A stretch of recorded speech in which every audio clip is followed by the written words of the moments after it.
阿弥陀佛，大家好，扎西德勒。今天呢，我们在这个荣宗佛教频道上就是特别能够邀请两位嘉宾，也就是我们的也是老朋友，他们两个也是这个佛法界的非常重要的这样的一个护法。所以他们两个呢，经常也在参加各种各样的这个国际的会议。以前我个人呢，在台湾的时候，我们也是，除了认识，也有很多各方面的一些合作和交流。那他们两位呢，就是这张玉林博士和田云富博士。你们记得嘞。大家好。呃，那就是今天我们真正要谈的内容呢，就是最近呢，就是在不丹，我从媒体看到有一个国际的一个佛教大会。那这个规模也非常非常庞大吧。因为在疫情的过去的这个3年的期间呢，我们大家都没有什么机会参加这样的一个活动和举办这样的一个活动。所以我当初觉得这也是一个疫情后的一个佛法界的很重要的一个，也是一个新的开始了。尤其是不丹呢，这个世界上应该是一个极少数的这个佛教国家，尤其是这个藏传佛教金刚川的一个国家。那就是这次的会议国家我觉得应该是特别支持的，因为我看到就是国王亲自来到现场。有就是这个细节呢，就是我也不是很这个了解。但是呢，所以呢，我觉得这个点点滴滴方面可能有我们可以知道的，有非常重要的一些内容。所以呢，今天我们是专门来，就是在我们荣松佛教频道里面，就是讨论这个方面的一些内容。那我第一个，怎么说呢？我要请教的是什么呢？就是，我就是透过这次，就是那个会议的部分是在媒体看到的。但是这个呢，就是也我刚刚所说的一样，不但开放边境特别晚，应该是这个9月底的时候，而是一开放就马上举办这么大的，应该是这个很多国家的代表都参加了。所以就是这个呢，就内容和这个哪一些国家的人参加的，什么样的一个规模。那这个部分能不能就是说一下关于这个会议的部分？好的，我来说吗 对。？OK，的确啊，扎西德勒，大家好。就像堪布刚刚提的哦，真的这是很难得的，就是在这样的一个疫情过后，然后这么一开放，马上就大家就涌上喜马拉雅山来开这样的一个金刚乘的国际大会。总共呢，应该这么说，如果是根据记录哈，80位的 speakers，国际上就是不丹的也有，国际的也有，那也国际来的大概就200多个，不丹当地的话呢，其实每天至少都有100多人来哈。那就是这样合起来，就是国际上来了大概35个国家左右的人，非常的热闹。它的整个的主题呢，就在讲这个 modernity，在讲现代佛教跟现代化的一个连接。国王对这一次的会议特别的重视哦，他亲自来了，然后他讲了一句话让我非常的感动哦，因为他就还大家分梯都见了他，他说他为什么一定要来呢？因为如果这边的每个学者至少都花了至少吧，对不对？有人更多，至少每个人都花个15年的时间在研究这个题目，然后来到不丹来分享。那80位学者，15乘以80，至少就上千年的这样的一个知识跟智慧，那他一定也要亲自来。来感受一下，跟大家会个面。他很感谢大家愿意在这个疫情，这个才刚开放。当然，堪布说了，不单算是很晚开放，但对，是这个会呢，他真的也筹备了很久。嗯，那所以大家在这边就是这么多年不见之后，然后亲自见面那种感觉是，尤其又都是佛教徒，又都是修行人，对。大家都非常的感动，非常的感恩。对，因为我自己呢，当初呢也是从这个喜马拉雅山翻译喜马拉雅山对，过来的时候，我是经过不丹的。嗯，那个时候我也遇到的一些路上的不丹的这个人民都非常善良，非常虔诚。所以呢，这次他们看到这个来自这个不同国家的那么多个一些学者，还有自己的国家那么办这个那么盛大的一个佛教的一个大会的话，他们也可能会感到自豪，也一定会非常开心，因为就是好不容易能够聚集一起。那这个我也其实看到这个印度的这个藏人的这些相关的媒体上面呢，说40个国家的代表啊，所以呢，就是当然就30到40嘛，那差异不对大。那经对，常一些不丹的一些内政的一些什么信息呢，在那边的新闻上看到的其实很少。但是呢，这次的这个会议呢，在这个除了不丹之外呢，这个海外的我们的一些藏人呢，这个也非常重视这个会议。我看起来是这样的啊。所以我接下来呢，我想就是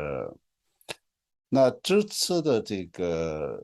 主要的内容是金刚乘和现代的，但是他们的媒体上面又是这个佛教，但是特别强调金刚乘，因为他们的这个主流的传承对不丹来讲的话，当然是金刚乘嘛。可是你觉得这是这样的是只是整体佛教的一个现代化的一个概念，还是特别牵涉到比较特别的金刚乘的部分呢？这个部分，我们你们2位轮流谁回答都可我我插一下话，就是我跟我太太也在神奇的因缘参加了第一届的 Vajrayana Conference。那我们参加过很多的国际的佛教会议，就是第一次来不丹参加这样的会议，我们很惊讶。就是他的这个会议竟然有不少的仁波切跟 Guru 来参加。讲的是第一届，我们第一第一届就届，来了，第这是第一届，4届。第一届嗯，是非常非常的盛大。那一次很惊讶，当然不丹是最快乐的国家，我们感受到那个快乐的氛围。那第二个就是因为我们参加很多的国际会议，有80%-90%几乎都是学术上，就是 是 academic 学术上的论文。那这个 Vagina Conference 很神奇的特别的处，是真的有修行者来分享他的这个密教，就是 Vagina 的这个内容。但是其中一个仁波切讲了一个非常有趣的故事，跟这个观众的对话，就是观众你知道吗？这个密教这个是要传承的。没有这个 lineage 是不能说的，也不能展示的。但是其中一个仁波切就说，好像现在网络，你说不能说，网络都查得到啊。是，所以我觉得这个是一个不可挡的趋势。对，那我们真的非常喜欢这个 Vajrayana 这个金刚乘的这个会议，因为你知道吗？其实这次来其实是我们很感动，因为所有的机票都是涨幅很大。来的除了愿力，就是口袋要很深，就是光 Paro 就是光泰国飞到 Paro，我们在泰国转机是很贵的。对。但是来的看了很多的参与者，还有发表者，很多是 Dakini 或是 Guru，这是很特别的，真的是所以呢，我觉得就是刚刚你说的那位仁波齐提到的，我个人也觉得这个就是我们所谓的现代化，尤其是这个网际网络时代的金刚乘和金刚乘的这个传承的要对，面对的一个挑是，战啊。这个部分我自己呢2年前写过，总共有50页的一个文章啊。都是网络上可不可以说观点，这就是这个议题。我写了50章，有点哦，疯狂的，我写了那么长篇的一个文章了啊。因为虽然呢，很多的这个金刚乘的它的特别的这个三昧业的相关的这个对，三昧业务吧，这个不能公开的，但是呢，在 Google 里面呢，几乎没有找不到的。但嗯，是这个也不能变成个人完全没有任何约束的一个借口，也过度的包束或这个也没有用，嗯，所以这个中间的平衡是这个一个问题。再加上你刚刚说的，现在呢，这个最近昨天我看到欧洲的新闻呢，那个机票啊，这个36年还是8年来，就是这个飞机怎么说呢？这个最满，也就是几乎是没有任何空的，就是35、36年了。所以呢，意思是说，这个相对的，那就是机票也非常非常贵嘛啊。所以呢，这个开放的期间，国际的整个的情况就是这样的。那就是无论是组织方也好，个人也好，真的是非常悠闲，非常有研究，各这方面就是非常认真的才能来这个现场的。然嗯，后再加上呢，我觉得不但这个金刚城这样的一个会议的环境来讲的话呢，其实是最适合的，因为这个真正的要谈到金刚城，不是只是谈学术的，可能要一个这个修行和这个内在的这个虔诚的这个信仰的一个气氛，如果在于这个环境的话，也是完全不一样的一个感受。我昨天看到你们的这个分享里面说，这个你们的好像是饭店里面，是不是每个月还是要做一次法会在那边？我就觉得很有趣，这就是不丹。一个饭店里面有做法会法务没有法务，我没有说是那一个是好不好，但是我们知道这就是不丹，这对，就是金刚城的一个纯粹的一个国家的它的一个，就是它的样子啊。嗯。再加上呢，我想，因为你们刚刚谈到这是第4届，那第1届到3届都是在不丹举行的吗？还是什么样？这个好久我也不知道。对，其实这个金刚秤的国际大会本来就是这个叫 CBS 啊，就 Center of Bhutan Studies，就嗯。是不丹的研究中心，不丹的 GNH，还哦。有佛学的哈、就是快乐的那个指数，还有佛学研究中心所主办的，所以它本来就是由不丹发起的这样的一个大会。然后也由不丹的这个政府大力来支持，还有不丹的僧团也非常的支持。对。那加上当然国际上有很多的这个学者啦、修行人呐、对于不丹的这个向往嘛，就像堪布刚刚讲的，你去世界上任何一个其他的国家，你不可能看到路上到处都是这个可以让你去转法轮的啦，然后有很多就是看起来就是你就知道他是修行人，然后医院看到都是放着药师佛啦，例如是。连那个民间的去按摩的地方也是放的药师佛的这个唐卡，这对。个全世界再也找不到第二个这样的地方了。对。嗯，所以呢，我现在呢，其实只是问一个，也不是完全针对于不丹的，但是刚好呢，我们就是谈到这样的一个佛教的话题的时候，因为呃，金刚乘也就是三大传承的其中之一的是，藏传、汉传、南传的。那如果我们将来要向往国际的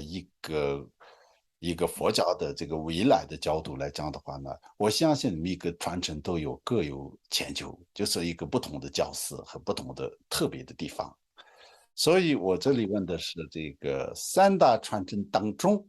你们觉得这个国际的舞台上，如果要各自发挥的作用就是从正面的，当然没有不正面的，但是整个比较独特的这个角度来讲，我说的是哪一个是，比如说藏传的这个特别在哪里，汉传在哪里，南传在哪里？比较简单来讲的话呢，这样的国际你们这个一些学者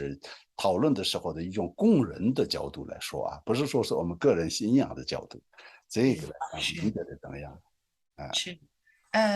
可能也可以顺道补充一下，刚刚就是说，为什么是不丹在不丹办？除了是这个 CBS 之外，它也跟这个印度的叫 IBC 合作了。IBC 是 International Buddhist Confederation 国际佛教联邦。其实这是我自己比较就是关系比较密切的一个组织。国际佛教联邦在印度德里这边成立的嘛哈，然后我也因为一个因缘就变成了8位的国际主席之一哦。那这一次呢，其实就是印度，就这次倒是第一次，就已经办了第4届了，但是第一次才让这个印度德里这边的这个 IBC 跟他合作。那这个为什么跟刚刚堪布提的问题有关？也是因为 IBC 的话，它就会是一个 umbrella， 它就不是只有金刚乘为主。例如说，对呀，IBC 像我的话，虽然我也是比较 remake 的那种就是说我不喜欢这个没有特别分教，我什么都愿意学习，但是我自己基本上是汉传，我是在净土中皈依的嘛哈。虽然是在夏威夷，但是如果说这个 IBC 的话，IBC 的秘书长他本身是南传佛教的，所以他这次他也来了。所以虽然他主题还有他的主体都是金刚乘的一个佛教，但是其实也已经看到了，就是说，有南传的，有汉传的，这个整个进来加入这样的一个讨论。所以其实是会更加的内容会更加的丰富哦。它加上它这次主题也是故意的，就讲说金刚乘跟现代化，但是这个现代化它可以里面有很多很多的议题，是所有的传承都在面对的，不是只有金刚乘。那大家都可以互相学习的。那至于说各自有什么样的这个特色跟优势，其实这个堪布应该是最内行，因为堪布也在台湾待过很久嘛就说台湾的话，整个那个台湾的国际藏传佛教研究会也办了国际论坛。对呀，是啊，所以那像刚刚讲说，在不丹的话，就是到处都可以看到金刚乘的表法。那像台湾的话，就到处可以看到南无阿弥陀佛、南无观世音菩萨。所有的电线杆什么也都是放了很多的这个佛号，所以这个还比较特别、比较难得的地方，台湾就有这样的一个，也有这样的一个氛围，虽然没有办法到像不丹整个是国家的宗教这样子。对。那所以如果说金刚乘的一个特色在这种实践的部分，所以这一次的会议，例如就有很多是在做这个瑜伽，在瑜伽的部分，包括卡鲁仁波切也来了。他还有一个特别的 session， 就还就是做了一些示范，做了尼姑妈的那个瑜伽的示范。然后尼泊尔有个仁波切也来，他也做了他的一个特别的这个瑜伽，就是有很多的这种就是从身体，就是在身体方面这些身口意方面的一个结合，一个实践的一个表达出来。我想这个是我们在这次看到，那当然也是金刚乘的一个特色。然后就很多彩多姿，很缤纷这样子。那至于汉传佛教，像刚刚堪布提到说，活动真的好多呀，对不对？我们在台湾对很多不同的这个团体，对啊，就是人间佛教。对，就藏传佛教讲的是这个身体回到这自己自身瑜伽啦然后汉传佛教在台湾，尤其就是讲到这种人间，就是真的是在希望在人间创立净土，然后就做了很多各式各样的这种，不管是救灾啦，哈，然后慈善啊、医疗啦、教育啊、文化啦，所以这个人间佛教的这部分活动特别特别的兴盛。那也办了很多的大学，啊，然后希望能够让这个佛法透过这种世俗的大学教育可以传扬。那南传呢？南传其实我刚刚提到 IBC，就是国际佛教联邦，这个印度的一批人来，就是我的等于是我们这个主持人一批人来了不丹，办完这个金刚乘会议之后，他们马上飞回德里了，因为德里那边也要开一个阿毗达摩的大会。对南传的话，它很多的一个 focus 就放在一个这个阿毗达摩的一个学术的这个会议上面，所以再过几天吧，应该对这个，因为我人在不丹，所以我还要再继续，我们两个要再继续在不丹教书，所以他们邀请我们去，我们也只好忍痛先放下，不然我们也很乐意去学习的啊，就是这个南传阿毗达摩会议会在国他玛，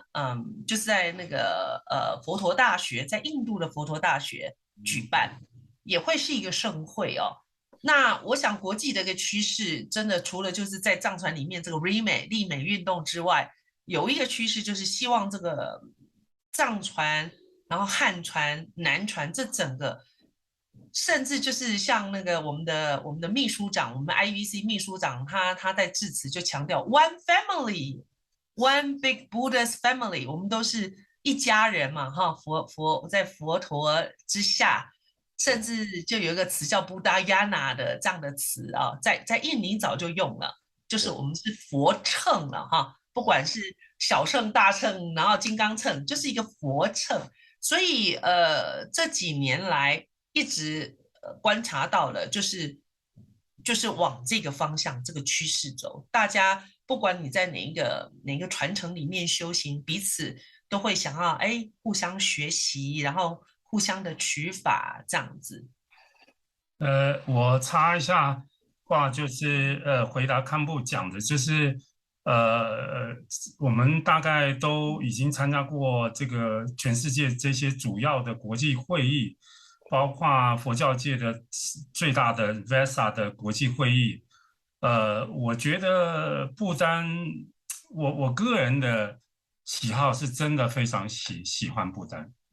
那这次来很惊讶是，我看到了不丹这个国王他们特地为这个 Vajrayana Conference 盖了一个非常美丽、非常雄伟的一个大楼，除了是给未来这个不丹佛教研究中心用，那也给了这次大会的使用，我觉得是非常感动。因为去了很多的地方，很少应该有国家是为了这个会议或为了这个佛教中心是盖一个永久性的建筑，是这样子。那就第一届、第二届都要搬来搬去，我还记得第一届是在户外搭的这个不丹的棚子，是很漂亮。但是有这个的大楼，因为我们这次来天气有一些变化。有时候会下雨，在室内是非常好的。那我唯一的觉得有一些小遗憾，第一届、第二届都有台湾跟大陆的代表来，但是到了这一届真的都没了，只剩我跟我同修。那我们很感动，我虽然有点感到有点那个可惜，可是。我们这次来这个 Vajrayana Conference 还有一个巨大的因缘，就是我们被国王邀请来参加他的叫 DESU 这个国王的教育专案，给人民。那难得我们应该是第一位亚洲的中文体系的。佛教徒夫妇来教汉语，对，第一次他们开了这个课，所以我相信不丹的这个整个国家也应该非常重视这个马哈亚纳这个体系。对，所以我们会在这里再待2个月教书。其实我刚刚本身有一个额外的比较兴奋的一个地方，知道吗？你们两个第一个呢，毕竟是我们是老朋友，台湾，甚至我们上次2个月前呢，在这个蓝山，我现在正在这个对，蓝山，我离开台湾后也是这个我们第一次在这里碰面啊，这个时候你们也是在这边这个国际一个会议的时候，就是我们这边。那今天呢，你们毕竟是台湾人，但是又在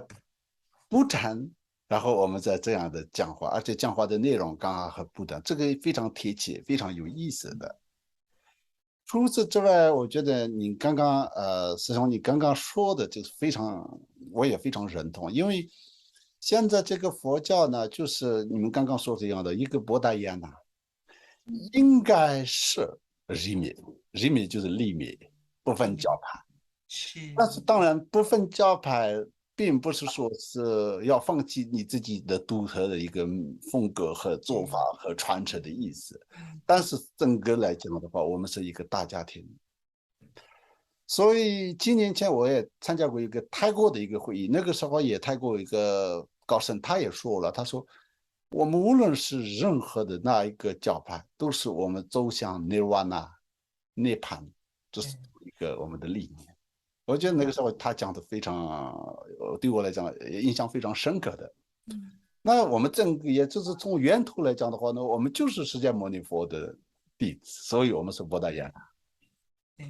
所以这种情况下，尤其是在台湾这些华文体系的，现在台湾啊，尤其是大陆，现在有一些可能有政治啊、其他的一些疫情啊、各种因素，可能有别的。那台湾的话，应该要多来，因为我上次这边来了不丹的一个大仁波切，就是南归宁波仁波切嘛。那我们去拜访那个澳洲的南天 Temple， 就是那个佛光山。那个时候，他们那边的一些法师也跟我们说，哦，他们的南天大学里面也正在就读或已经那边毕业的有好几个台湾那个叫什么不丹人啊。所以我相信在台湾我曾经看过，在这个有些佛光啊、法鼓啊，很多的里面也有不丹人，而且一般在台湾的道场里面，这个藏传佛教的很多宗亲里面的上师、喇嘛都是不丹人。那除了不丹，本来都是一个藏传佛教金刚乘的一个体系嘛，所以呢，彼此之间的佛法的交流本来就是要非常密切的。这样大家能够更加的认识。当然，我现在这样的一个补充，也是为了有些我们的这个中文节目的观众当中，肯定就是有我们台湾人，所以就是这样的。所以，但是呢，我觉得这是你们两个来已经是非常好，因为现在的一些疫情的各方面，大家的这个来去并不像以前那么方便，也有很多的这个支出和一个毅力啊。所以呢，这个你们两个已经展示，我觉得足够代表台湾的啊，所以就是下次可以是更多的。那我接下来我想问的是这个，对，就刚刚说的一样的，金刚乘有金刚乘的一个独特，就像沙滩乘，金刚舞，各种各样的杂龙啊，这样的一个御邪的修持，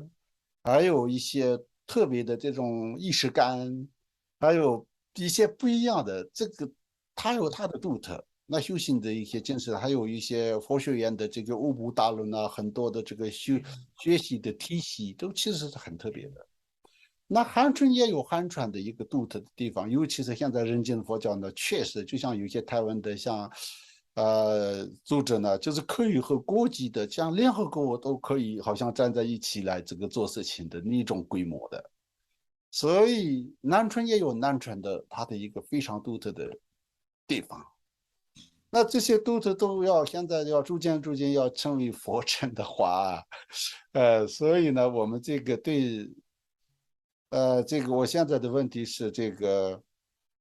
如果那个我们来一起要达到这样的一个共识做事情的话呢，那就是我们为了未来的这个一起呢，就是最大的这个要推广的是哪一些方面？你觉得呢？就像堪布说的，每一个传承都有各自的一个特色，那对这些特色都很珍贵，都值得保留。那也不会因为说这个丽美哈，就因为说哦，大家都是布达雅那，就变成自己的传承就算了，认识不清楚。我觉得还是当然就是自己的根，还是要就是知己，然后呢才能够有更大的一个贡献。这是我个人的一个感觉哦，就是说，大家要能够互通，就自己的部分一定要保留，但是呢，不能够就是要小心，不能觉得自己的是最好的。我觉得这是一个问题，就是常常觉得说，或许例如南传的，可能一不小心会认为说，我们才是最接近佛陀，我们才是最原始的佛陀说的大乘啊，这些都非佛说，要小心这样的立论。对，那金刚秤呢，或许要就是当然就是很非常精华，对不对？演变到这个是可能是老实说，或许是比较能够应机的对应现代的这个众生，因为这个是一个非常非常多元的社会。那金刚秤里面真的有非常多彩多姿、各式各样的方法可以来提供给众生，这的确是没错。但是呢，我想，就彼此就是不同传承之间彼此的appreciate，就是说英文里面讲我们要彼此互相欣赏，然后不同的这个发展嘛，因为这个是一个历史的脉络，就是从南传，然后到这个所谓的这个马哈亚纳汉传哈。它其实就是都是因为时代的一个因缘，还有因为地方，就是到了不同的地区，有这个不同地方的特色进来。其实我自己这一次在会议里面，我也被要求去主持了一场，我主持的是第二场，叫做 Vajrayana in the West， 西方的金刚秤。所以金刚秤也传到了西方之后，西方他们有自己的特色发展出来，它发展出欧美人士需要的一个金刚秤，所以我觉得这些东西就是一个因缘，对，就是它其实没有所谓的好坏对错或是什么什么才是最好的。我想我们在谈到这样的一个融合大家庭里面，应该是去彼此欣赏，然后各有各的特色，然后其实众生有不同的需要，然后任何一个传承都有它存在的一个必要性。这是我自己觉得我们在彼此合作的时候，需要很清楚的去认出来的一点。我是比较从现实面去看，就是因为我以前在纽约读书，也姻缘很好，到了 World Trade Center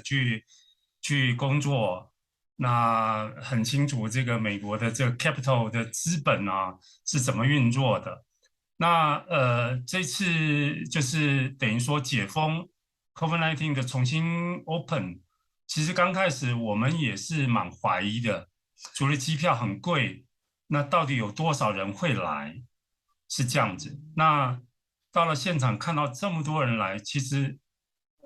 跟我最近我们常常在各地演讲的题目跟研究的一个主题很有关联。我发现他可能走对路了，就是在现实面，因为COVID-19 之后。之前我跟我太太除了在国际佛教会议里面，还有参加联合国的 NGO 的总会叫 UIA 这个会议，那个 UI 的会议是一个中小型的联合国会议，是针对非营利组织的。那他们的中小型的会议很神奇的都走向于观光。那我跟我太太除了我太太这个曾经当过这个善女人萨克蒂达的会长之外，还有我们自己私下跟很多的组织也亲自当过 organizer，当过这个主办方，所以我们来看呢，对我而言哈，比较没有像我太太现在看 Spirit 这部分，我看到很多成本的问题，这是最现实的，没有，因为都是他要出钱。对，因为当今在 COVID-19 之前，其实很多国家的政府也是佛教体系的，都在办这个佛教会议，也是政府在后面支持。对，但是我们发现，就是在政府支持里面，还是有一些局限，还有一些发展的现象是有受限。那现在就是因为疫情，很多政府因为他都忙不过来啦，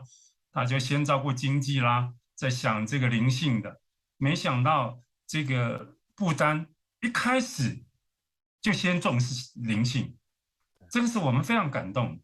那为什么我要提到这个？原因是我跟我太太最近都在讲那个 spirit tourism 几个专有名词是国际下冒出来的，就是灵性旅游啊，还有这个我们叫 volunteer tourism，就是自工旅游，就做自工旅游。还有一个现在最红的叫 workation， 工作加度假，工作度假 work vacation。我大约介绍出来，你应该知道，我们 COVID-19 很多公司要强迫就是在家工作了，那他们发现在家工作其实生产力更低了，结果越来越多公司甚至把这个条款都放在他们公司的福利里面，就强迫你要旅游，就旅游当中同时工作。那我们发现这次来参加的人啊，很多也是跟着工作也跟着来玩的。那最特别是，其实不单这个 Virginia， 他没有太公开的推 promote， 没有很大力推。我发现好多的参加者自己找来的，当然也有跟 guru 跟他老师才知道的。那我不知道这样是好还是坏，就是就还没有 promote 的时候就这么多人呢。那如果 promote， 那可能很多人来。对，那我是觉得这个会我很鼓励大家来的原因是，我常常觉得一个会议我们讲的要当下，除了演讲者传递他的很好的佛法，那参与者也当下能受益，大家一起受益，大家一起快乐。我觉得这个是其实我觉得不贵的，你来了，你花的这些钱真的是有价值，真的很无偿。你花下去，你很高兴，不是很棒吗？对呀，本来就是这样的。这个价格本身，任何东西的价格不在意这个钱的问题，而且是对自己觉得这个是很值得游泳啊，就是这个就是这是重点。那我也刚刚也学到很多专有的一些国际的这个新的一些词汇和名词，确实是这样的啊。所以呢，就像我自己也经常在，比如说礼拜六、礼拜天是我最忙，就是经常这些教学的网络课程都在这个里面。但是我可能也是必须要出去，需要这个见朋友啊，要去玩啊，都在那个时候。但是无论如何，我时间到了，我就停下来，我就打开电脑，我就工作了啊。所以现在就是这种工作、旅游这些休闲，其实都要是在一起的。啊，这个也是我们的一个这个21世纪的生活方式了啊。那另外一个呢，你刚刚说的，我也觉得，因为不丹本来就是精神文明，不丹呐、西藏啊，我们这边就是物质上的发展呢，本来就是没有什么和这种发展国家和这些大国家可比的。但是呢，比较可贵的是精神文明吧。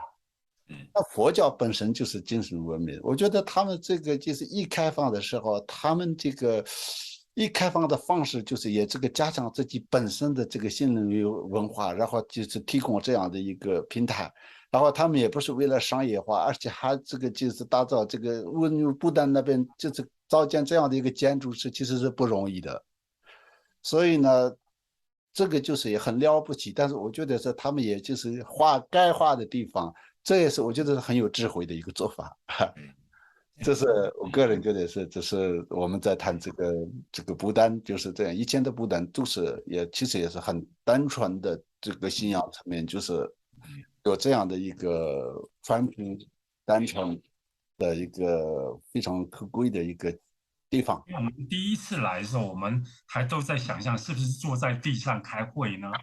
是，没想到这里其实我们因为它的这个会议中心跟这个不丹严重中心已经盖好了，那是，下一届肯定在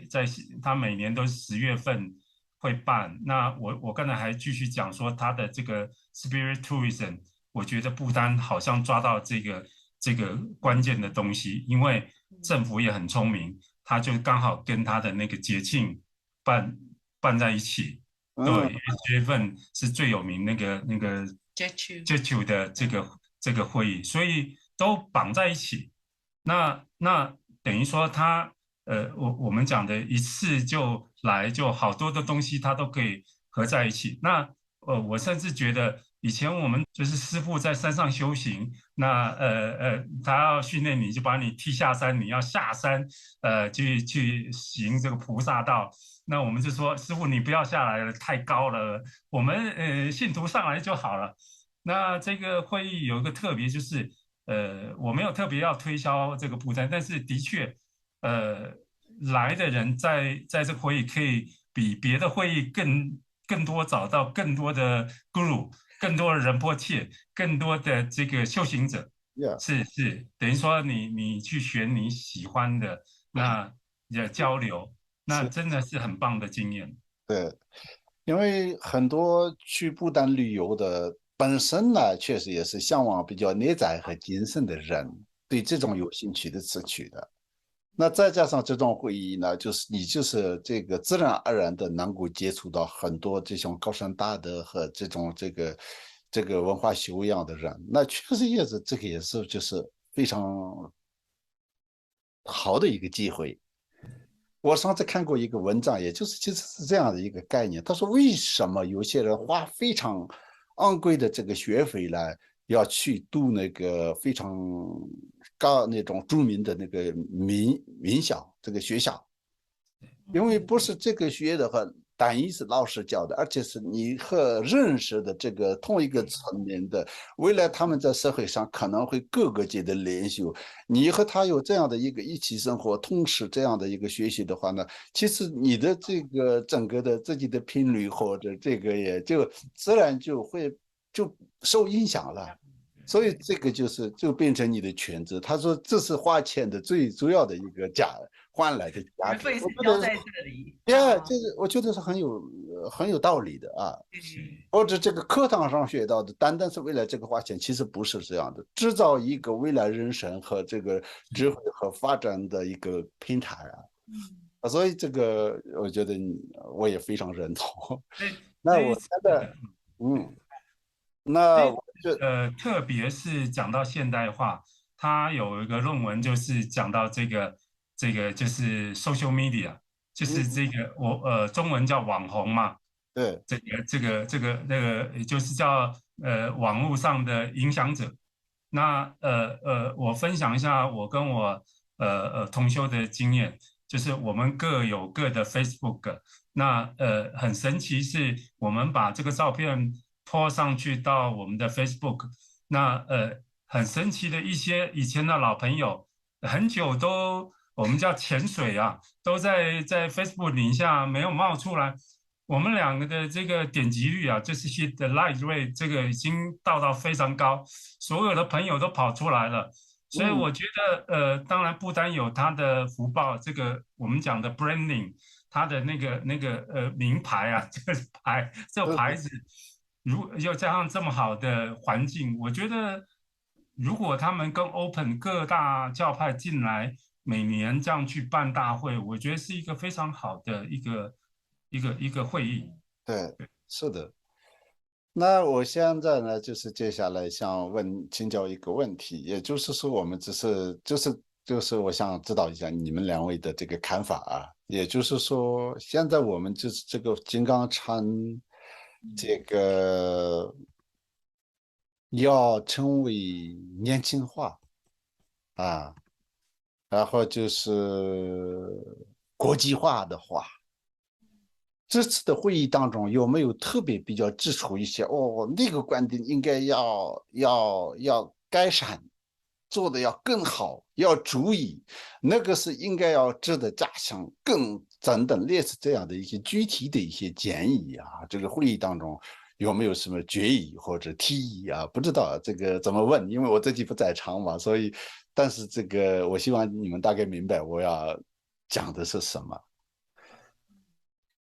这次的会议主题之一哦，也提到了就整个 AI 的发展，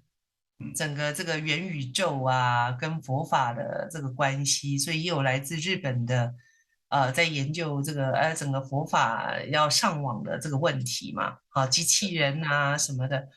那我觉得大家其实都关心到了这个年轻人的这个部分，但是这一次的会议并没有特别把它在台面上讲出来。OK，可是可以看到整个的这个这个年轻化，年轻的一辈其实也已经出来了。我们这次私底下也碰到好几位，就是年轻的仁波切啦、法师啦，80后出生的还不 OK，少，那肯定也非常都很优秀的。非常优秀。对，那我们对，就觉得，哎，其实是后继有人的，这是一点蛮不错的。嗯然后他们我们也私底下也听到，例如说像卡鲁仁波切也来了嘛，哈，那他也跟这些法师，这些80年代法师们，他们其实自己也都有在讨论怎么样可以让佛法更年轻化，然后能够更接引更多的年轻人。所以这些问题其实都在大家的心中，然后大家也在关心，也在想对策。虽然并没有很直接的在这个会议的会场的表面上浮出来。嗯。那这次的这个会场，比如说整个的一个议题嘛，它是总共是几天呢？这个议题的最主要的讨论最多的是哪一些方面？其实就是因为一它是般所分谓的组讨论，还是一起的大家发表？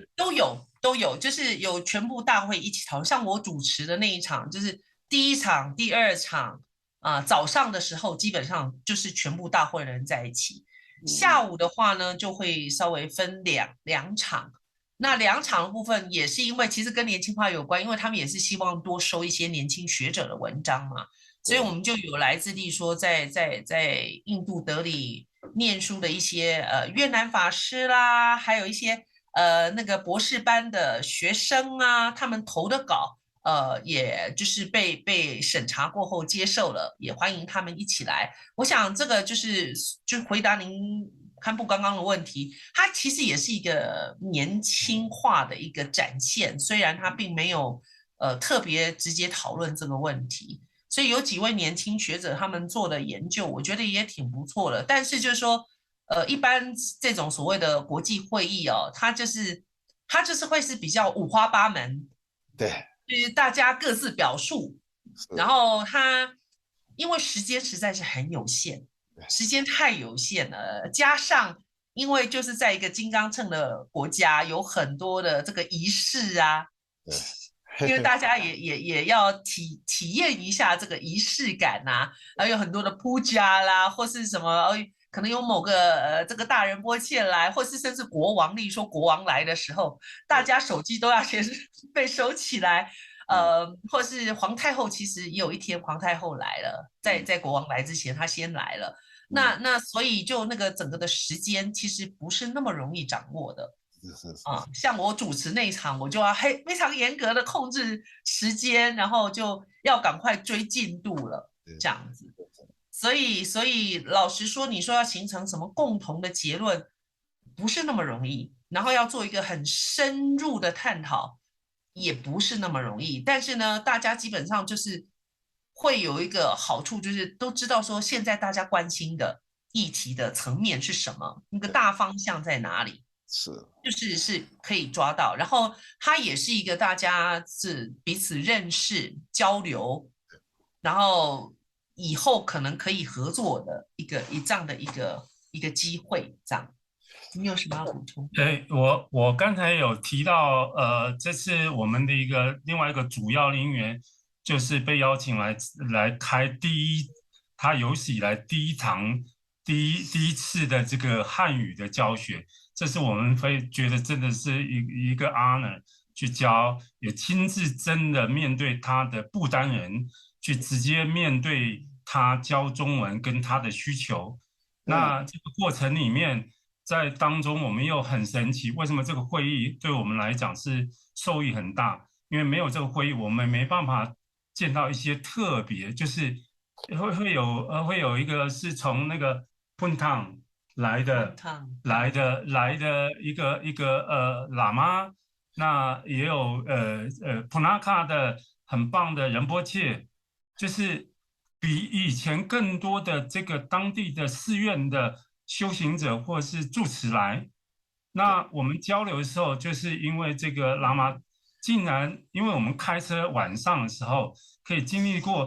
验感觉到他的活力，竟然还堵车。因为堵车本来要送我们回饭店，堵车当中，这个喇嘛当场就起意，因为我耳朵很敏感，就听到音乐了。我说那是什么？他们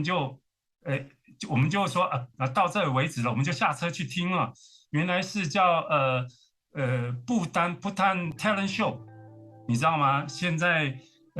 美国呀有那个 talent show 啊，台湾有这个选秀啊，年轻人的，没想到就是我们亲自看到了他这个流行音乐的起来。跟不丹的这个，那这个歌唱比赛，对，还有跳舞，就是才艺秀。对，我们看到真实面。那当然，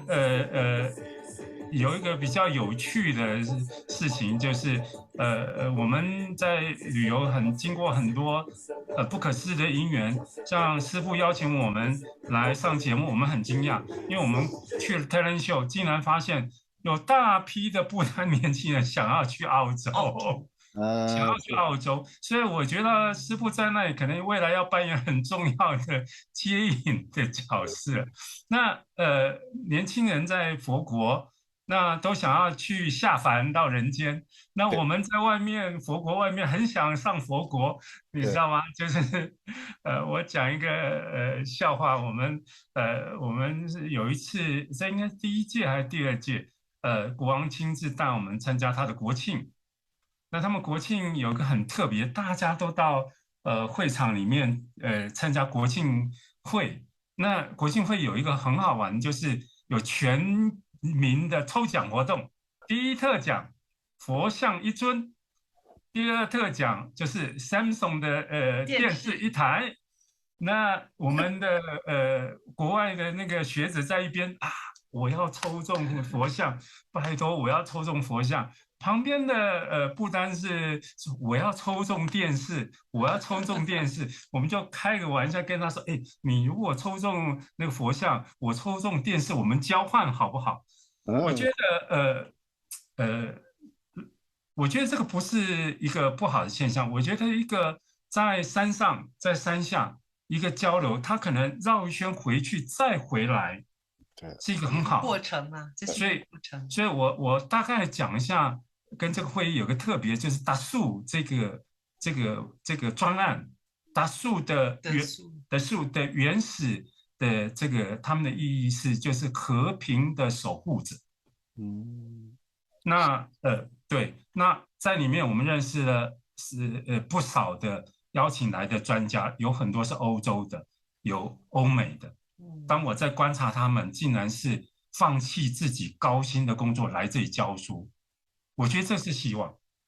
你们现在看到这个希望，回到台湾之后就可以在台湾的大学里面做这个不丹的这个专题的演讲了现在看有讲不完的话的。对，因为这个是这个因为这是很宝贵的，我相信很多台湾人非常有兴趣的。我自己也觉得对，没有错，因为不丹在 Perth 这边，就是欧洲 Perth 这边有应该是几千个不丹人已经，还有第二大在那个堪培拉，那这个悉尼比较少，所以2、3年前中山人不进来的时候，我也去 Perth 也认识了很多不丹人。最近我的不丹的一个朋友，他也确实说他要来过来之后，他想这边也像这个，就是为了这个，就是他说这边我就是弘扬佛法，他也可以帮忙啊，有什么就是协助的啊等等，他自己也是非常虔诚，以前是我的一个老朋友啊。然后呢，这边上次来他们的仁波切也是，不但这边的还年轻，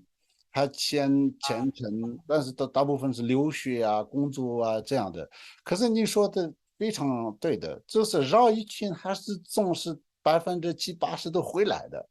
所以呢，宗师仁波切前几年说那些藏人呐、不丹的年轻人本来就是非常向往西方，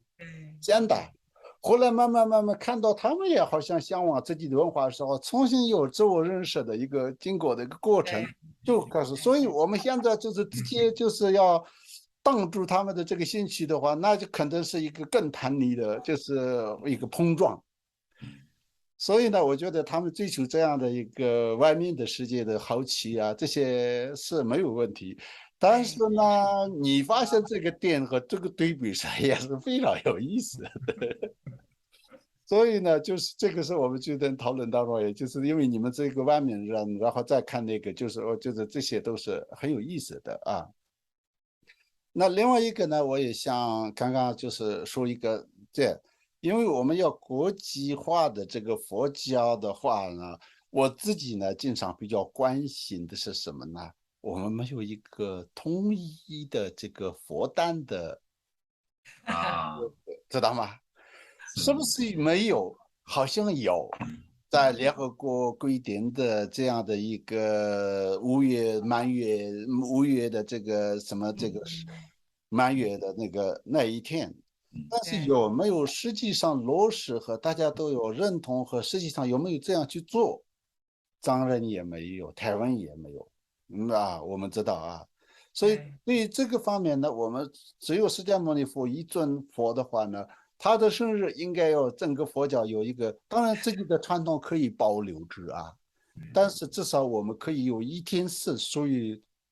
全世界的佛教徒的统一的一天。那我想问一下，无论是这次的会议后，之前你们经常国际会议上，你有没有谈到过这个问题啊？你们也是不是在关心过这个问题呢？而且未来我也希望你们也在这个各种你们可以去的这个站着的那个平台上，也可以发表关于这个部分的一些看法。当然，那个堪布刚刚说的嘛，哈，说如果大家可以有一个所谓的同一天，大家一起来庆祝这个教主的生日，那种感觉其实是很棒的，有一个凝聚的力量。对，那这一天是哪一天呢？当然也是，就是会变得又众说纷纭。那如果说就是要用联合国定的那一天，对，那说为什么是由联合国来定佛教徒的是哪一天呢？这是又有人会这样子说了嘛？哈，不同的意见，不同的想法。如果说可以定个一天，但是大家还是可以各自保留的话，那它也不会是就是只有那一天。我觉得这个问题老实说是挺难的。因为有很多的这个不同的因缘在里面啊，就是传统啊，例如说在汉传佛教里面，农历4月8号，它就是已经是大家就是习惯那一天，不管你怎么跟他讲，他是习惯在那一天。就是这个习惯，就说佛教徒怎么这么的执着，就是会蛮有趣。但是他也会跟你说，你如果一定要叫我再改别天，那你也是执着了啊，你懂我的意思吗？这个真的不是太容易。所有的习俗的形成，我想都需要时间呐。所以如果真的，例如说，我这样听起来是堪布是很有心，期望说可以拖一个所谓的红一天，这个可能也是只能够透过不断的一次又一次的在国际上做这样的一个庆祝活动那现在目前就是有一个 UN Vesak conference 这个是大家目前国际佛教徒还参加蛮最多，参加真的是最大，现在规模是最对大的。我们也是因为参加了这样的一个联合国卫赛节的会议，也才又结了很连接到多的因缘，连接到跟不不丹丹这边的因缘，其实也是跟这个有关系的。对，所以这个我如果以学者的角度，最希望就大家同一天，也就不用跑摊。你知道不单是台湾人，你知道有一个名词叫跑摊，就是跑摊位，一摊又一摊。那因为大家都一样，参加一次就好了。我们的卫赛节是整个月都在庆祝。对，对。因为其实我的意思呢，就是说，只是我说你们希望推广啊，有机会，这是我的不是重点，其实呢，因为这个是要看个人的这种立场和意愿来做这个。但是我现在的问题是，只是说，因为我个人当然觉得这个很重要，但是总要这个实现是需要时间一个过程，那个是完全是我是明白的。不过呢，只是说是有没有关注很多人在关注这件事情。我其实问的重点也是这个情况。